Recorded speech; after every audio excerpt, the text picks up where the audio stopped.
હાલો બધા મિત્રોને બાપા સીતારામ। અત્યારે જો અમારો કાનો અત્યારે જમી કાઢવીને બપોરે અત્યારે વાડીની ફરતે રાઉન્ડ મારે છે અને રાઉન્ડ મારીને અત્યારે જોવે છે કે ક્યાં ક્યાં હું વસ્તુ પડેલી છે।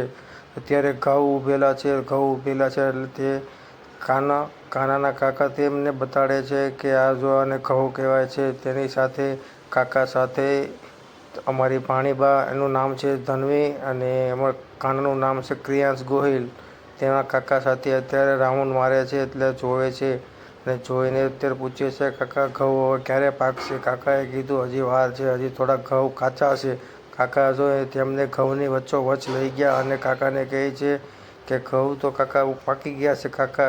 કાકાએ કીધું કે કાના હજી ઘઉં કાચા છે, હજી પાકતા હજી એને 1 મહિનો વયો જાય પછી આપણે રોટલી બનાવીને ખાવાના છે। એટલે કાનો અત્યારે વાડીની વચ્ચોવચ્ચ જઈને દાદાને અને કાકાને કહે છે કે મારો ફોટો પાડો અને હું જોઉં છું કે ઘઉં ક્યાં ક્યાં કેટલાક પાકી ગયેલા છે। પછી આપણે છે ને તેમને ઘઉંને એની રોટલી બનાવવાની છે। દાદા કે અત્યારે રોટલી બનાવવાની વાર છે, જે આપણે ઘઉંને પાકવા દે। પછી કાનો અત્યારે ઘઉંને અડીને જોવે છે પાક્યા કે નથી પાક્યા।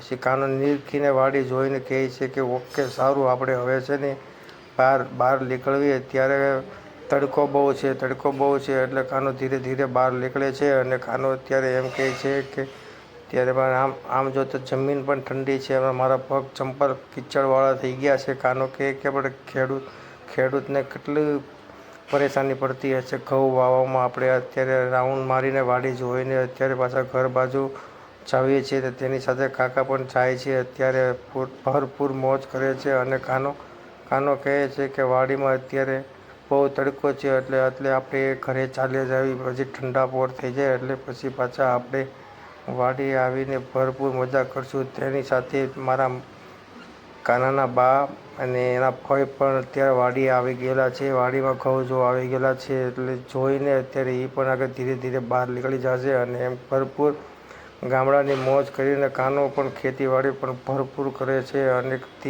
તેના કાકા વાડીની બહાર નીકળીને ધીરે ધીરે ચાલતા ઘર બાજુ જાય છે। ઘર બાજુ ચાલતા ભરપૂર આનંદ કરે છે।